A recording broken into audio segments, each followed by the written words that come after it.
2 காரியத்தை மறைச்சு வச்சிட்டாரு. ஒண்ணு என்னன்னு கேட்டா, நம்ம உள்ளத்துல போற எண்ணங்கள் எல்லாம் மனுஷன் பார்க்காதபடி மறைச்சு வச்சார். ஒண்ணு. ரெண்டாவது, நம்ம எப்ப சாக போறோம் யாருக்குமே தெரியாது. ஒரு வேலை தெரிஞ்சிச்சுன்னு வச்சுக்கோ, என்ன ஆகும்?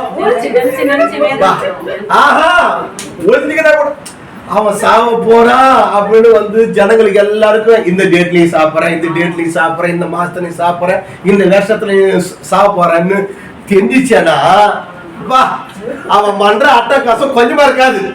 ஏன்னா உன்னை அடுத்த வாரத்துல இல்ல, அடுத்த மாசத்துல இல்ல, உன்னை இத்தனை நாள் தான் இருக்கிறேன், என்ன பண்ண அட்டகாசமா என்ன பண்ணிருவான்.